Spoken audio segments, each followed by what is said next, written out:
All right, today we're diving into a really interesting take from one author on a huge question. What behaviors are genuinely irresistible? Now, this isn't about looks or money. Nope. It's a very specific list of 7 traits that this source claims women just can't resist. So let's get into it and see what they are. So what is it that really makes someone attractive when you strip away all the surface-level stuff? Well, according to the source we're exploring today, it all comes down to a set of behaviors and mindsets that are, apparently, universally compelling. Let's break down the argument. The whole thing kicks off with 4 key behaviors. The stuff you can actually see someone do. So what are the actions and interactions that this source puts right at the top of the list? First up is drive. And the way this perspective sees it, drive is a kind of directional energy. It's not just about having some vague goals. It's that tangible, infectious energy that comes from someone who is actively, passionately going after what they want. The source really nails this idea with a quote. It's all about that energy. It's that feeling you get from someone who knows exactly where they're going, and more importantly, is already on the move. You can just feel it. And then the source makes a pretty bold claim. Passion is way more attractive than a big paycheck. It paints this picture of a passionate artist versus a reluctant, high-earning lawyer, arguing that the enthusiasm is what really draws people in. The big idea here, according to this author, drive beats dollars every time. Okay, the second behavior is presence. The thinking here is that we all have this fundamental, deep-down need to feel truly seen and heard. Being present is how you give that incredible gift to another person. So the author boils presence down to something you can actually measure. Attention. Just think about it. In any given conversation, what percentage of your focus is really on the other person? The goal, from this point of view, should be nothing less than 100%.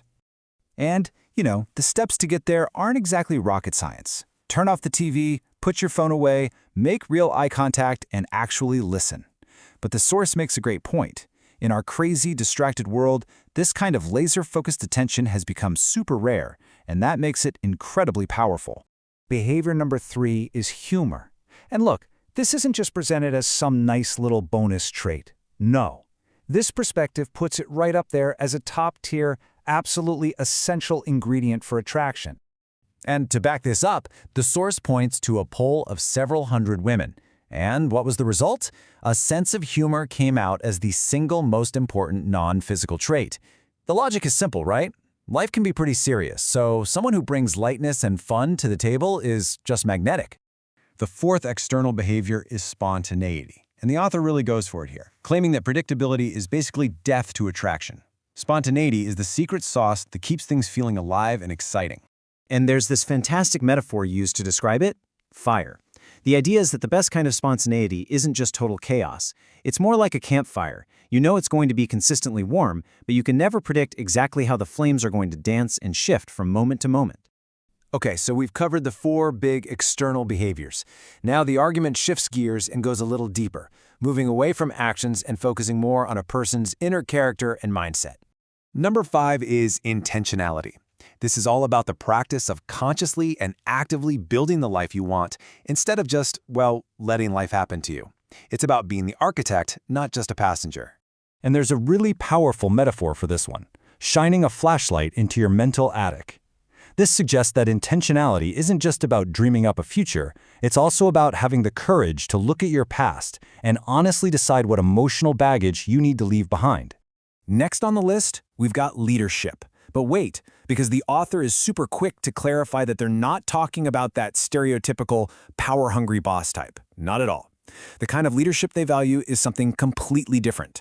Yeah, the source draws a really sharp line in the sand here. On the one hand, you have unattractive leadership, which is all about power and dominating others. But the attractive alternative? That's all about social intelligence, kindness, and leading with values that make people want to follow. And that brings us to the final, and you could argue, the most critical behavior of all: vulnerability. Because according to this author, you could have all the other 6 traits, but if you're not willing to let someone in emotionally, you'll never have a truly deep connection. To really hit this point home, the source shares this little story about a client of theirs. He's on a date, and out of the blue, the woman asks him this very direct question. So this client has a choice to make in that moment. His first instinct is to get defensive, right? to push back against what feels like an accusation. But instead, he pauses, and he chooses honesty. He admits that, yeah, he actually does feel things pretty deeply. It was a clear choice, vulnerability over ego. And her response is the entire point of the story. His moment of vulnerability didn't scare her off, it actually pulled her closer. It just confirmed something she already sensed and liked about him. For the author, this is Exhibit A for why genuine vulnerability is the absolute key to real connection. So, after laying out all 7 of these behaviors, the source kind of shifts from just explaining them to talking about what you can do with them. The big takeaway here isn't just to understand these ideas, but to actually think about how they might apply in your own life. The final piece of advice from this perspective is super direct. It basically says, hey, look at this list, pick 2 or 3 areas where you think you could grow the most, and then actually commit to taking some action on them. And in the end, the source leaves us with this really powerful question to chew on. It reframes this whole idea of self-improvement not as a chore, but as a fundamental choice. Are you willing to face the short-term discomfort of changing, or would you rather risk the long-term regret of staying exactly where you are? It's a compelling thought. Thanks for tuning in.